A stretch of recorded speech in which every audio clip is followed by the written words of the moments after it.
The National Dialogue Conference, titled Defending Lebanon, kicks off under the invitation of the Lebanese Forces Party.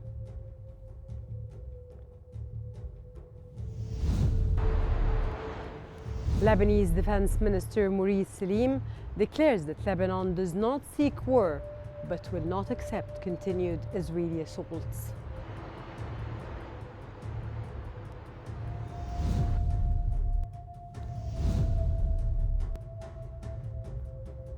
Egyptian Foreign Minister Badr Abdelati emphasizes the necessity of Palestinian unity to meet the aspirations of the Palestinian people.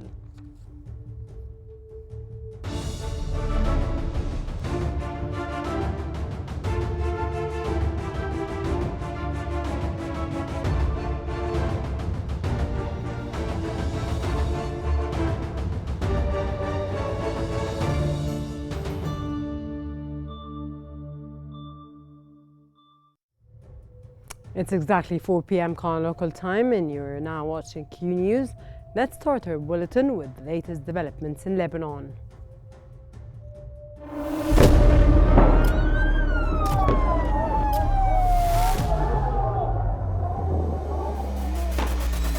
كل المستهدفين هن مدنيين. وضع شيء مرعب، شيء بخوف.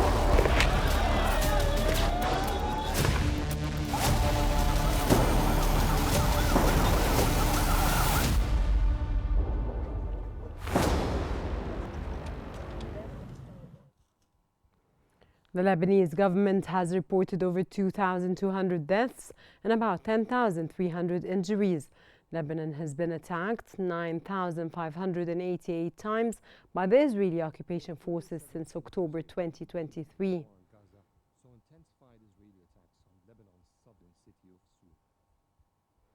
Smoke rose from Beirut's southern suburbs as the Israeli hostilities continued.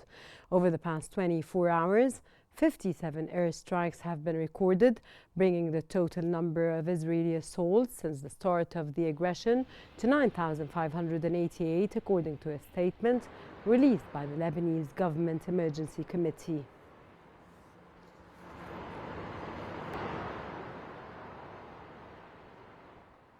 The National Dialogue Conference, titled Defending Lebanon, has kicked off under the invitation of the Lebanese Forces Party. The conference, uniting opposition leaders and national figures, seeks to create a political framework to end Israel's war on Lebanon through cooperation with Arab nations and the international community. It follows an opposition-led initiative to restore state control, separate Lebanon from regional conflicts, and enforce an immediate ceasefire.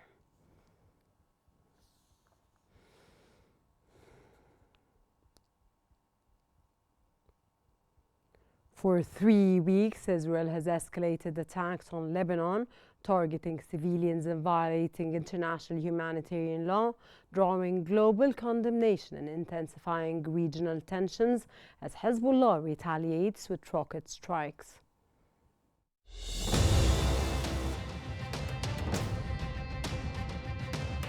For 3 consecutive weeks, Israel has intensified its aggression against Lebanon, targeting civilian areas and violating international humanitarian law. These actions have heightened regional tensions and drawn widespread condemnation. In less than 48 hours, Israeli occupation forces injured UNIFIL peacekeepers twice, prompting international outrage. Israel has also threatened to target ambulances in southern Lebanon, accusing Hezbollah of using them to transport fighters and weapons. Israeli occupation forces have ordered residents of 22 towns and villages in southern Lebanon to evacuate immediately, warning that those who remain risk being killed. This follows a series of deadly airstrikes across the country. In retaliation, Hezbollah launched rockets into Israel, including advanced missiles reportedly aimed at a weapons factory near Haifa. Israel claimed to intercept a Hezbollah rocket targeting central Galilee in northern Israel.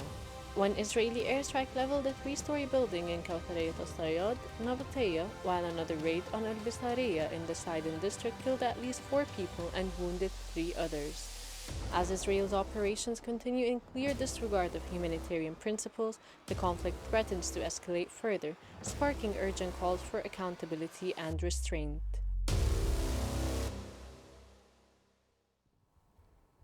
For more analysis, we now move to Rihem in our newsroom.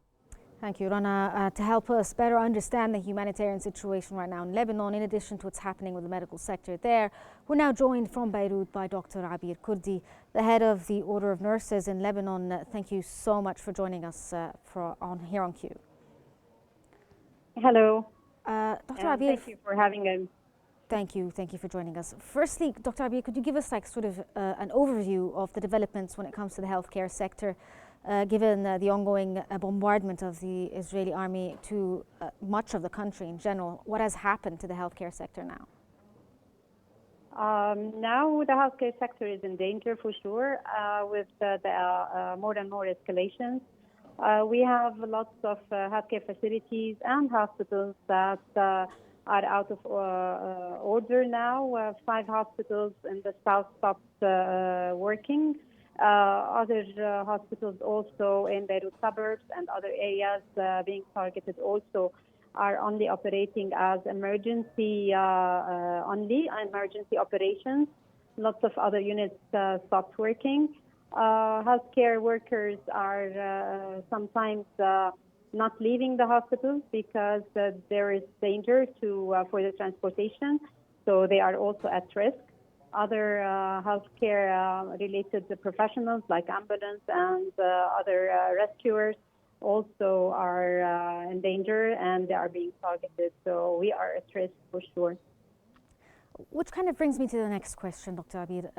Given the situation that the medical staff are going through, specifically emergency services, how can they perform their jobs under such high pressure, and how do they deal with the influx of injuries coming in from these bombardments?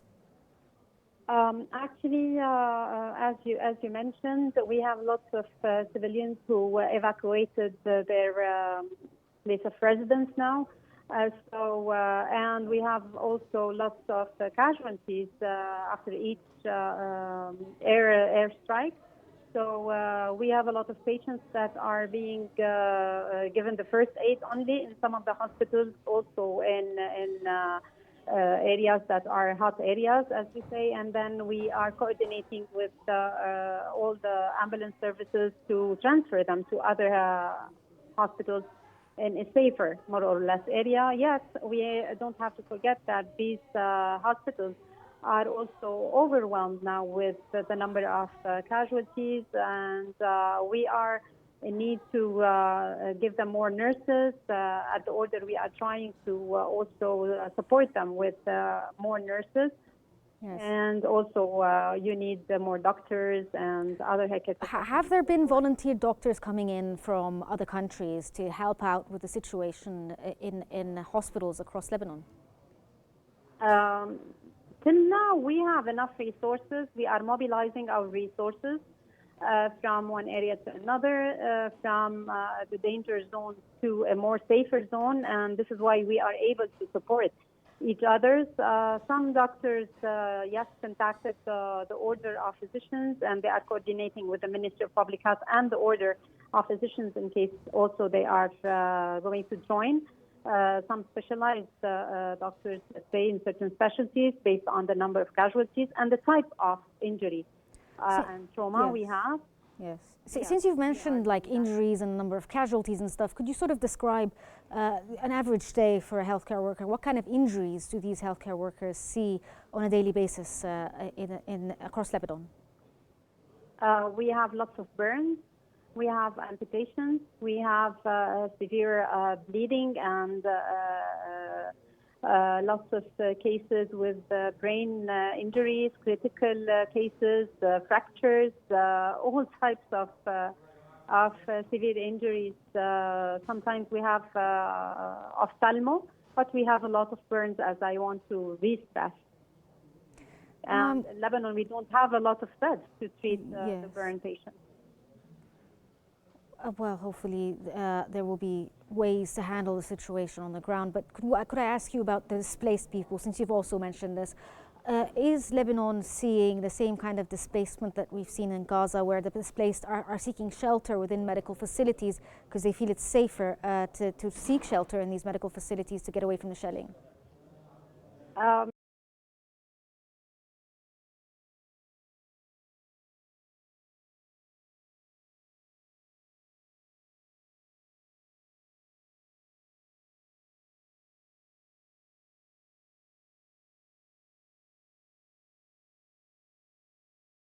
need also in the shelters. Thank you for joining us, and I'm sure we're going to get back to you again. Back to you, Rana, in the studio. Thank you, Riham, very much. And tensions escalated as Israeli airstrikes target UN peacekeepers in Lebanon for the second time in 48 hours. Global powers are calling for immediate action to prevent further escalation.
Lebanese Defense Minister Maurice Salim has declared that Lebanon does not seek war, but will not accept continued Israeli assaults. He emphasized the urgent need for the international community to pressure Israel into implementing UN Resolution 1701 and halting its aggression against Lebanon. Salim also condemned the recent attacks on UNIFIL peacekeepers in southern Lebanon, describing them as further proof of Israel's ongoing occupation and hostility.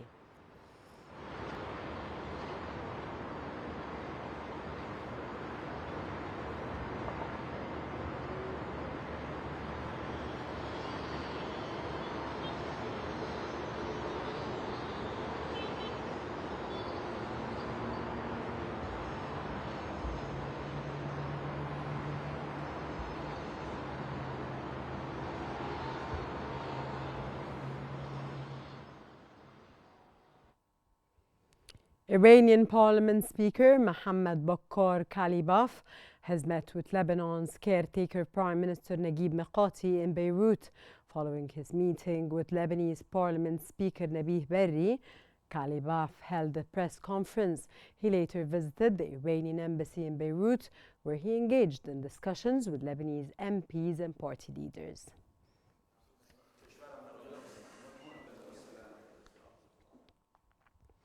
French President Emmanuel Macron has condemned the recent targeting of a UN peacekeeping mission in Lebanon by the Israeli occupation forces. During a summit with leaders of the 9 European Union member states in the Mediterranean, Macron said that it is totally unacceptable to see UNIFIL troops deliberately targeted by the Israeli occupation forces. Macron added that he condemns it and does not tolerate it and will not tolerate it happening again.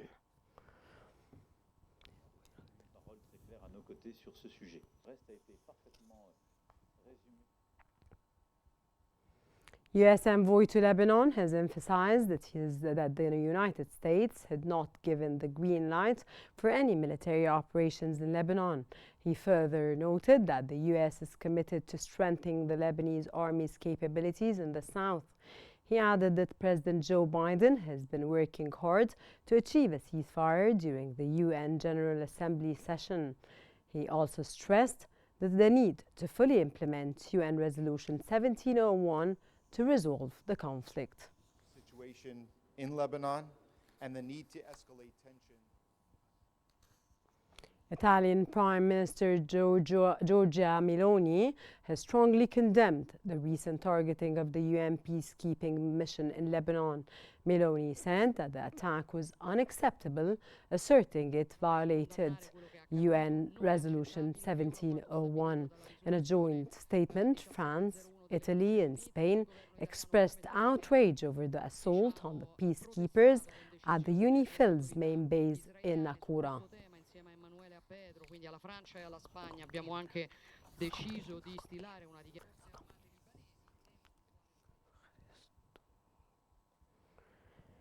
Cyprus president has called for an immediate ceasefire in both Gaza and Lebanon on the Med-9 meeting of European leaders.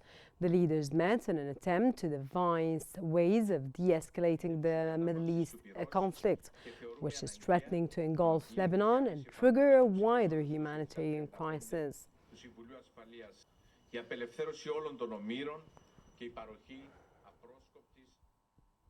Spanish Prime Minister Pedro Sanchez has also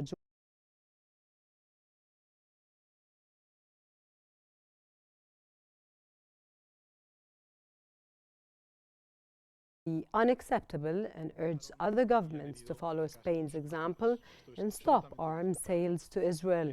Spain stopped sending arms to Israel during the early days of the Israeli offensive on Gaza. Que por desgracia están sufriendo los cascos azules. Now we move on to the latest developments in Gaza.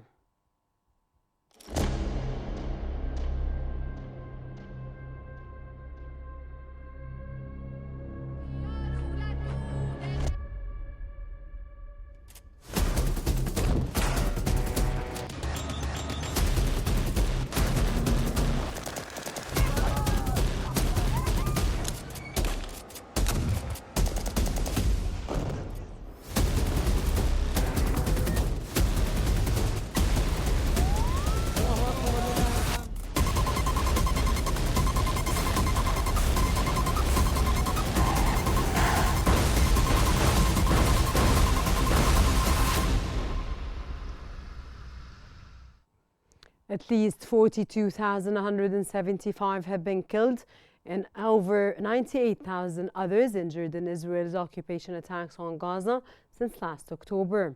Israeli occupation forces committed 5 massacres against families in the Gaza Strip over the last 24 hours, resulting in the killing of at least 49 Palestinians and the injury of 219 others, according to medical reports.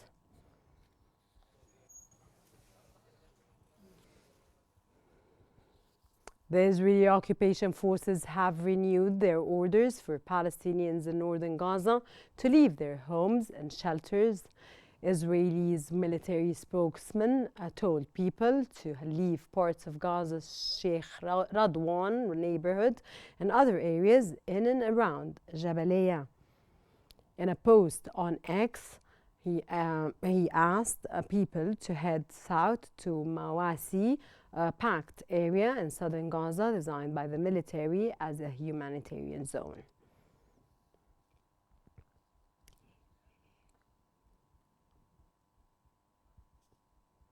The Palestinian Civilian Defense has reported that residents of Jabalia camp have been deprived of water and food for 7 consecutive days amid the ongoing Israeli aggression in northern Gaza, which includes the demolition of residential blocks. The civil defense confirmed that over 200,000 Palestinians in Jabalia face imminent death from Israeli bombardment or starvation and dehydration due to the ongoing land blockade. It also reported that the occupation forces have denied medical teams and rescue personnel access to vital fuels and supplies, worsening the dire conditions for trapped civilians.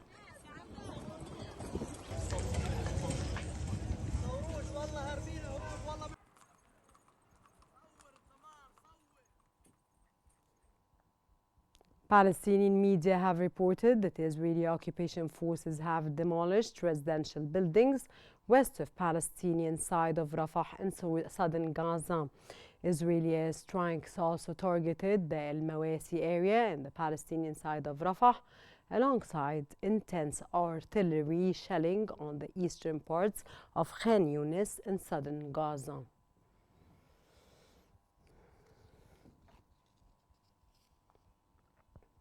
The Egyptian Minister of Foreign Affairs and Migration, Badr Abdel-Ati, has emphasized the necessity of Palestinian unity and strengthening the role of the Palestinian National Authority to meet the aspirations of the Palestinian people.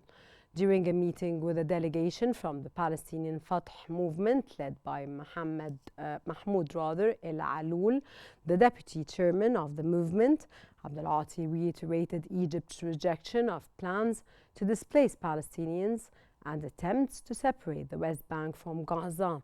He highlighted Egypt's efforts in international communication to ensure the delivery of humanitarian and relief aid to Gaza amid the obstacles imposed by the occupation.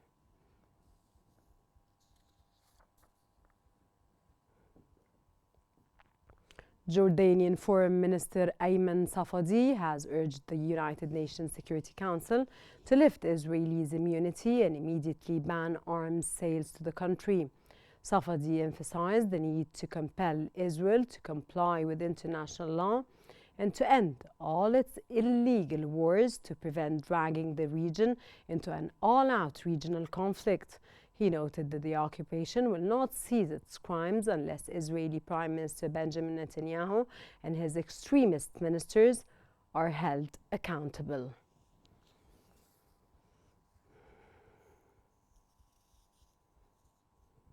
According to the United Nations Children's Fund, UNICEF, a new round of polio vaccinations in the Gaza Strip is set to begin on October the 14th. The second round of polio vaccination will start on October 14th, aiming to vaccinate around 590,000 children under 10. This follows what the World Health Organization reported was a great success in the first round of the vaccination effort in Gaza, which concluded in mid-September and vaccinated around 560,000 children under 10 years old.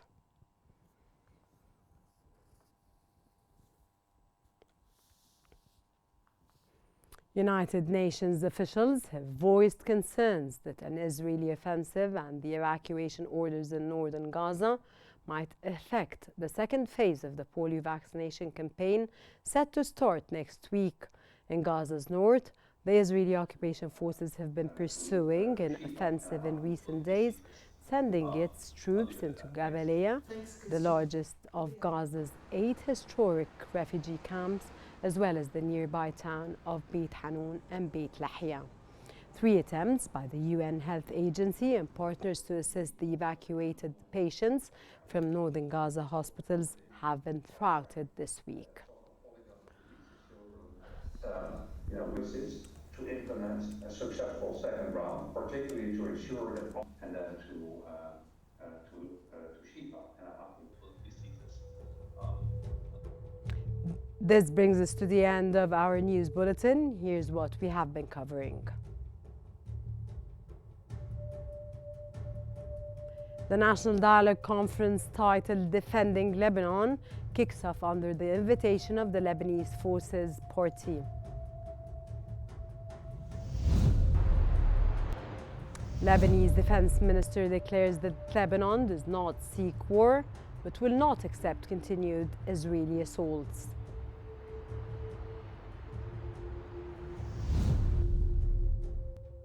Egyptian Foreign Minister Badr Abdel-Ati emphasizes the necessity of Palestinian unity to meet the aspirations of the Palestinian people.